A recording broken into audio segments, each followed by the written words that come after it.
Now in the apocalypse, after everyone's done shooting at each other and stealing all kinds of stuff, bullets are going to be pretty hard to come by. That's going to make guns relatively useless. So today on Doomsday Workshop, we're going to be building something really special. We're going to be building a Roman ballista out of everyday stuff you have laying around the house. Just like the Romans, wood. Everyone's got wood laying around. We got 2x4s, just some scrap stuff.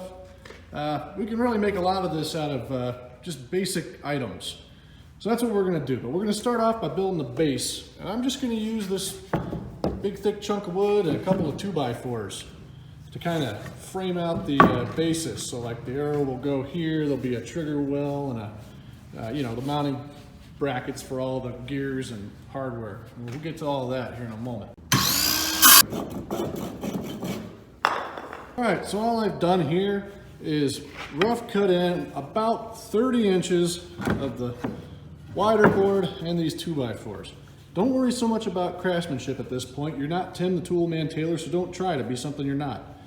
All right, all we're gonna do now is I'm gonna screw these in really, really tightly. Again, as always, wear your PPE.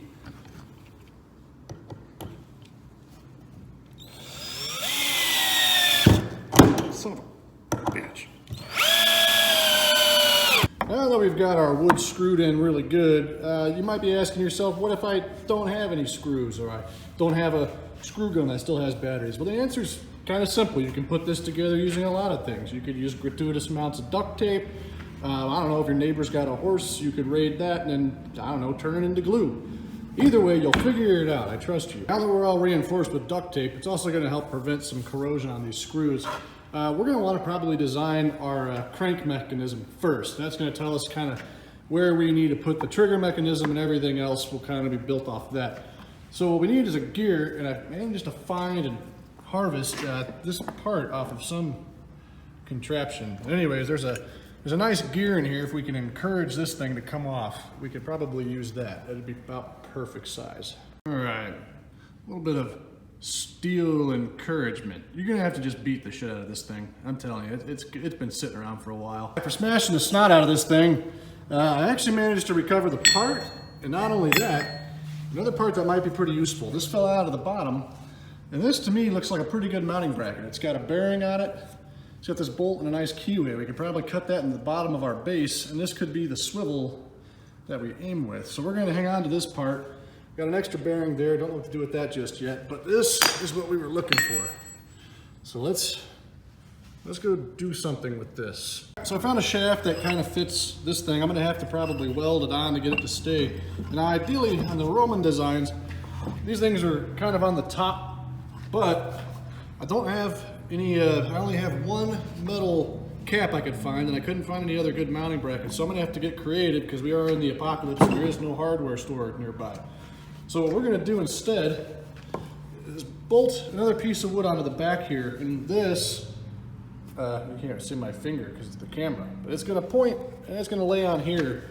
And that way all the pressure from the torsioners is going to be pulling this into our frame itself, because that's going to be the most pressure is going to be on this piece. So if we don't have metal to top mount it, we're going to have to use the strength of the wood and all the screws that we have and that duct tape to do that. So I'm going to basically cage it in with wood, knowing that the pressure is going to be here and possibly up. So I'm going to have to reinforce this way, probably.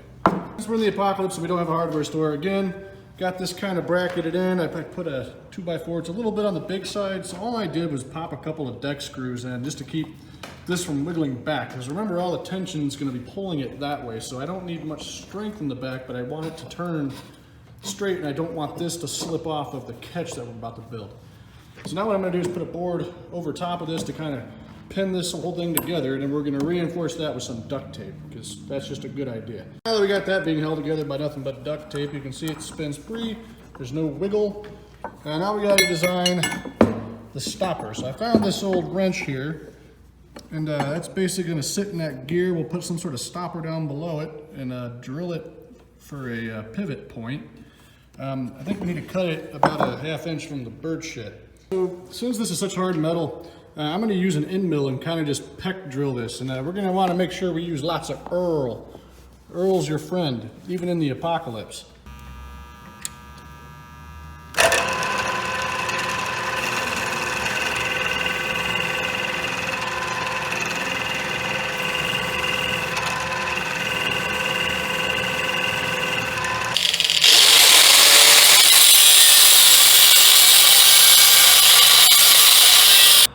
I use this wrench as our kind of locker here, so it can't spin forward, but it spins backwards. So that's going to be our crank, and that's going to be how we cock this thing and pull all that tension. And remember, all the tension is going this way, which pulls this into our wrench.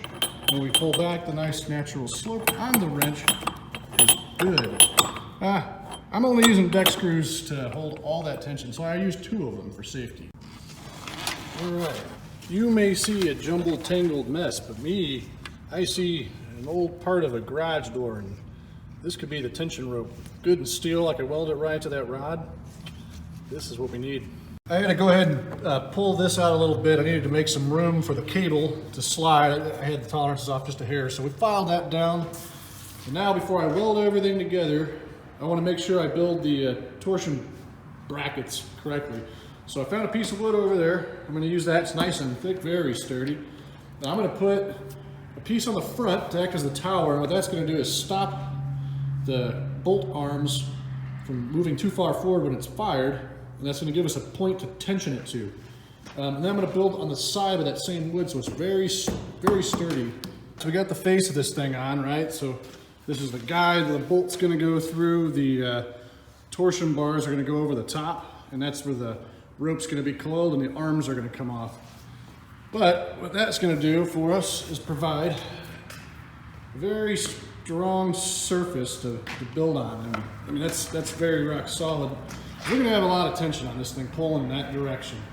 So we don't want this to break. Didn't have enough of this stuff left to make the top part, but I found some of this stuff. I'm going to have to peel this back a little bit.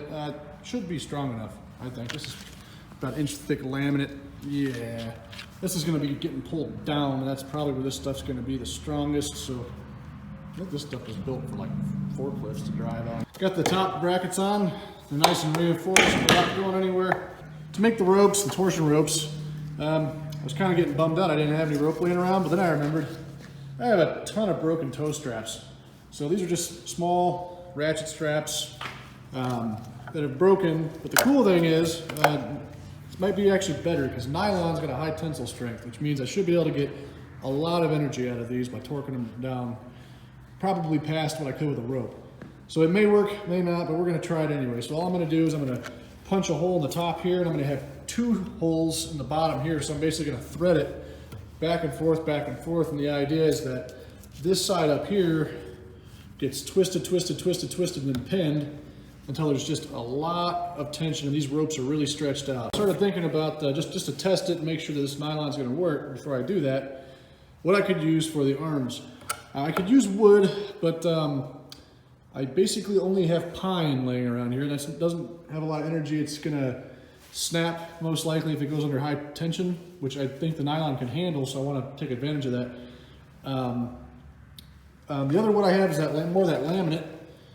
Very heavy though, probably not the best for speed. So another idea I had is PVC. If I split this in 2, that bow shape is going to act just like an old composite bow. So what we need to do next is try to get more tension on this rope. So I'm going to do that. I cut these kind of round tensioners. That strap is going to feed through these 2 holes and back down to that single hole. And I'm going to put these bolts, 2 in each, to act as kind of a hand crank. So I'll be able to crank it around until it gets super tight, and there's going to be some sort of drop pin that's going to hold this all in place. So I routed these through our things. I put these screws in. Again, they're crooked. You're not an expert. Don't worry about it. Anyway, this is used to torsion it, so you can see as I crank it, it starts to put tension, and eventually it gets to a point where it wants to stop. And I don't have any pens, but I have these sweet oar locks, so there's a hole there. Now this will go inside of that to secure it, so it can't go. And now I got my tension And yeah, we're pretty much ready to rock and roll now. Next step, I'm gonna go ahead and take these PVC arms here, and I'm gonna put some, just kind of some grooves in the sides here for the ropes, the torsion ropes, to kind of hook into, make sure they don't slip. And I'm gonna put a couple notches in the tips of the arms so we can put our actual bowstring on there. I used some paracord to make our bowstring there, and there's a little bit more friction than we're gonna have in the final draft. But check this out. It's a decent amount of torsion. You can see everything's kind of working. Field test of the backyard Ballista. We're using a beer can as a sling, but that's gonna be all right. We're gonna fire a golf ball. Oops. Next step, we gotta make our trigger and our crank ratchet. So I got that piece of the old garage door there. I'm gonna use that to connect that, but I'm gonna make this trigger first just to make sure that that's functional. So what I'm gonna do is basically stretch this back under some tension. I'm gonna put a mark right about there, then start getting my measurements. Well, to make the trigger, I couldn't find exactly what I'm looking for, but I did find this. It's a good piece of steel tube. So I think with some love taps, I can turn this into a partially flat piece of tube and make the actual trigger mechanism. I like the round feature on the back side though for the handle. You know, when I operate it, I'm not gonna cut my hand wide open. And that's bad, because remember, no cure for tetanus in the apocalypse. We're not completely done with it yet, but hammering out the round piece into some weird flat pieces. It doesn't have to be pretty, because again, neither are you. Ugly's just fine in the Doomsday. Anyway, that works. So, we know that's gonna work. And I found this bracket here. Ow! I think this went to a trailer hitch. Anyway, if I bolt that up here somewhere, that could be a nice mounting point for the stopper and the spring, and another place to mount it here, and then I can bolt it to the carriage with a thicker bolt down there. I got this thing chalked up on the vise, and due to the size of it, it doesn't quite fit in there nice and square. So we're not going to get what one might call good holes, but holes nonetheless. And that's all that it's important right now, is that things stay together, which is why God gave us duct tape. Well, there she is. She's got holes in it. They're not what one would call square holes, but if we learned anything from the 60s, is it's not cool to be a square anyway. So we're gonna roll with this and hope it sticks. Oh, and I'm also gonna use a nut as my washer here, because I'm using what I have left, and that's deck screws, to install this thing. But this thing fits pretty, yeah, that's good enough. So I got that bolted in there. I used a spacer and a washer, and that kind of works, that kind of works. I'm thinking I'm gonna attach this using one of these, these little guys. Anyway, I gotta get the measurements and drill this. So I'm gonna pull this back to generally where it's gonna be in the firing position, and I'm gonna mark it right there. I'm gonna drill it, and then we can cotter pin it. Okay, so now we got this thing hooked up. I got the cotter pin. I was out of washers that fit this size, so I used some, can't really see them, just some rubber O-rings. We're gonna hope that works, and that little tiny cotter pin is gonna keep this thing from flying apart. But anyway, the idea is I got to put a spring, and I came up with this little contraption. I'm going to somehow rig that down here so it has some tension on it that'll hold it up, and then it'll compress, which will be sweet.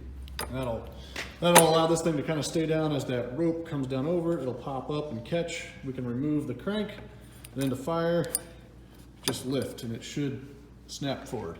The trigger mechanism. I still got to weld this in place so it doesn't move, but you can see we got some tension. See, it'll rotate now. Once I weld that puppy, it won't go nowhere. But it'll operate this arm here for us.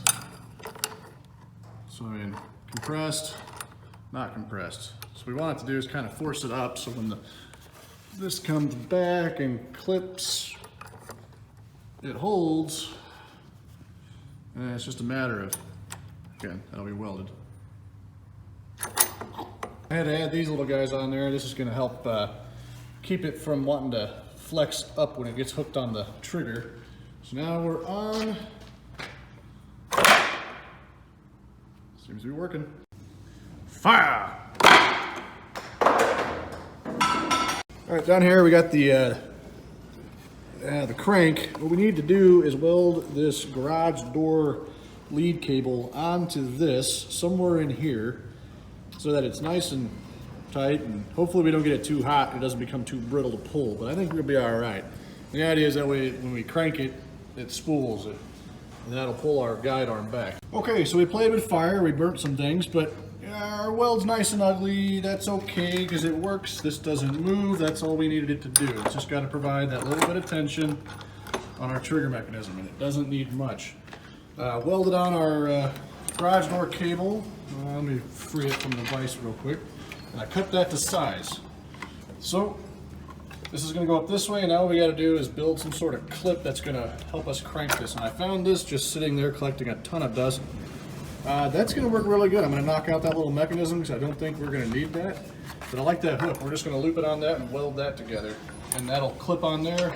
Then we'll put our crank rods, and that'll pretty much be it. We'll be ready to test it. Look at that. Sometimes in the apocalypse, less is better. Question is, do I trust this weld? The answer is absolutely not, but we're still going to try it. Pretty much just burnt right through that cable. We'll put some tension on her though and see how she does. We got the attachment cable, we got the trigger, we got the crank. That all seems to be working. I even put a little hose bracket on here to keep this from wanting to pull out. Anyways, we got to put the crank handle on there, and I remember the other half of this wrench here is right here. So I'm going to weld that on after I clean it up a little bit, you know, preventing tetanus and all. I'm just going to weld it right onto there, and that'll be our crank, and then we're going to give this thing a shot. All right, let's test it out. Oh, it stops. It's drawing.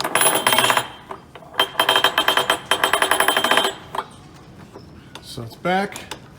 Can almost hook it. Maybe one more crank. Okay. Flip the release. Okay, puts tension on it. Now I just gotta get this off and out of the way, and then I should be able to fire. All right. Get up to the wrench. Put our catch.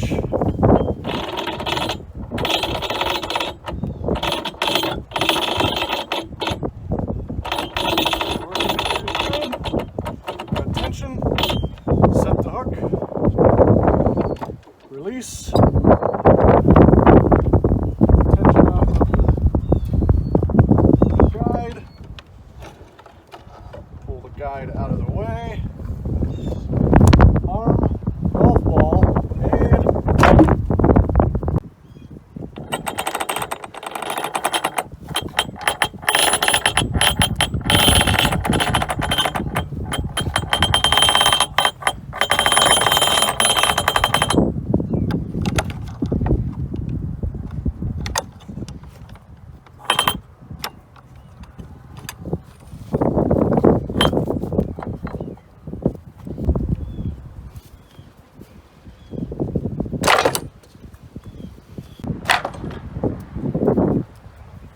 four.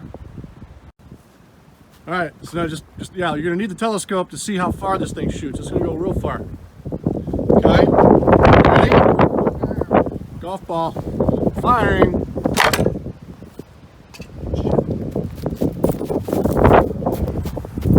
Oh, it went way out there. Okay. Tweaking it a little bit, I upgraded the arms with some wooden arms. I ended up shattering the PVC.